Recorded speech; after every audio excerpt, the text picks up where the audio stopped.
Hello and welcome to the France 24 interview today in Bangkok. With us today, one of the Megaupload executives, Emmanuel Gadex. Hello. Hello. Thank you very much for being with us. Megaupload is famous all around the world. It's one of the largest file sharing sites on the internet, and it was shut down by the FBI, the American justice, a few weeks ago, and 7 of his executives have been arrested and now are detained in New Zealand. On the accusation, some very heavy charges like money laundering or copyright infringement. Emmanuel Gadex, what is your answer to these accusations? Our answers to these accusations is that they are abusive. The FBI and the American authorities do not really understand our business model and have thrown charges that are completely out of scope and irrelevant for this case. For example, the racketeering and money laundering charges, there's no such thing as Megaupload, but they were clearly put forward in order to be able to extradite the executive to the United States.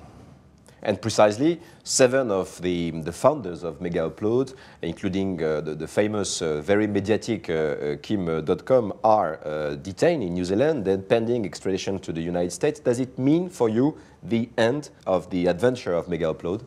Well, at the moment, Megaupload adventure is being frozen. All the assets have been seized by the authorities.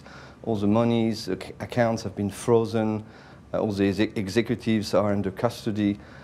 So at this stage, Megaupload is completely stopped, and we don't know when it will restart. It will depend on the American justice decision. Don't you think that the executives of Megaupload did have the means to hide their activities if it was so illegal? Well, you know, some of the executives at Megaupload have a very strong hacking background, and they were involved in running an information security business years ago. They are experts in information security, and they understand cryptography, how to protect their secure communications, and what the authorities would do to intercept them. However, they chose to host their content in a US data center, and they chose to use their mails on the Google servers and to use Skype, all American companies, with the full knowledge that those conversations, those information revealed in those US companies would be available to the authorities. They had nothing to hide, and this is why they were operating in the United States. If they were trying to hide something, if there was such a mega conspiracy as the US authorities are alleging, that of course they would have hidden, they would have encrypted everything, which is not the case. Beyond the problem with the executives and the arrest and the closure of the site of Megaupload, there are also the problem and the major concern by 50 million users all over the planet. Will they recover their files? Well, this is a very important question. I think it's the first time in the history of the internet and probably of humanity at large that over 50 million people have been denied their basic rights, like rights to privacy or rights to having private property. And at this stage, we don't know what will happen to their files. Those dozens of millions of users were having legitimate files, you know, videos of their families, pictures albums, personal files, work files that were used by companies and corporations to conduct their businesses. And due to the actions of the FBI, suddenly all those businesses are in jeopardy. All those files are being frozen and cannot be accessed. So of course we are fighting for our users and their right to recover their data, but the authorities are not being helpful at this stage. You have been receiving all around the internet and all around the planet some strong messages of support from the users, from the community on the internet. Why so? The internet should be a place of freedom, of exchange, of communication. It shouldn't be a place where everyone is spied upon, intercepted, monitored, checked, controlled, and eventually brainwashed. Apart from these messages all over the planet of support from you, there were some radical response to the FBI action. The group called Anonymous launched a major cyber attack against the Department of Justice in the United States, against the FBI. Do you support these kind of actions?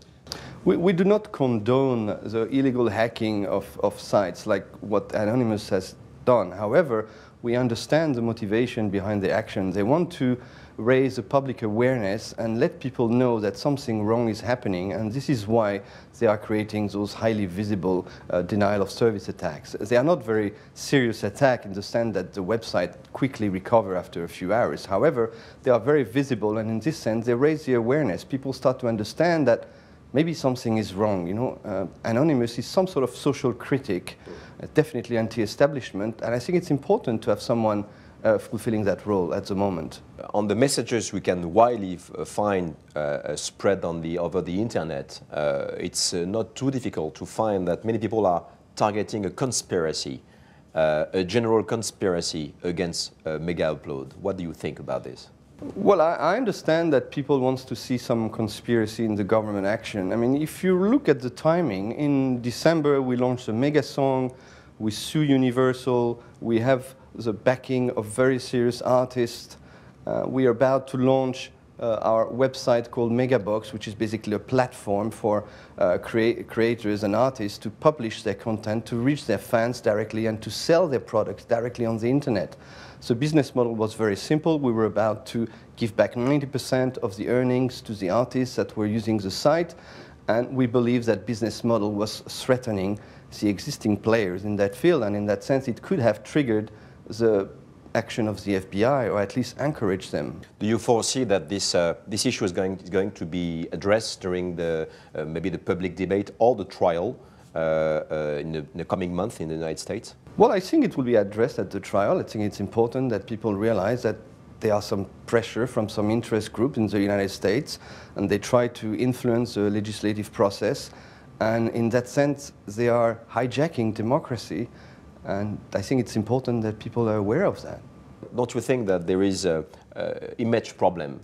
For example, the founder of Megaupload, Kim.com, was featured on the tropical beach with the ladies wearing bikinis. We know that he flies jet only, make billions of dollars. Don't you think this is, the people in the street will think that this is just a bad ending for a story involving some genius of the internet, of computer genius, and it's just a bad ending and they deserve it?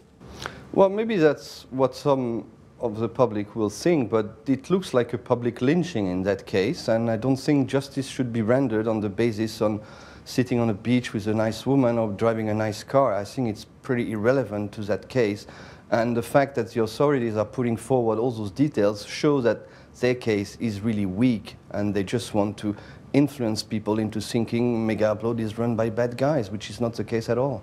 Let's talk about France. A majority of your users are indeed in France, and there is the Adopi in France with a huge debate. This is a high authority to control piracy on the internet, and you actually met them a few days before the arrest of the founders of Megaupload and the closure of the site. What did you talk about with them? Well, we were invited to the Senate by Senator Blondin to participate in a debate about internet freedoms and the future of the artists. And I think the will of the senator was to put together around a table people that had diverging and sometimes opposing opinions in order to have a strong debate and to look at every point of view. And I think it was a total success. We were able to present some of the legal initiatives that we were developing in France in front of Adopi and the SACD, and we took indeed appointment with those entities. We were supposed to meet with Adopi on the 1st of February and to introduce to them the legal solutions we were deploying in France. Emmanuel Gadex, on the wider picture, some people now say that what is going on with Megaupload is simply a try by governments to take control over the internet. Well, it is correct. It's almost a declaration of virtual war that has happened. The authorities are, it's a show of force. They're basically saying, we can intercept all your communications, we can shut down your businesses anytime we want, anywhere you are. It's just scaring tactics, and some people are scared. Some other file sharing sites have voluntarily shut down. Some have restricted the sharing.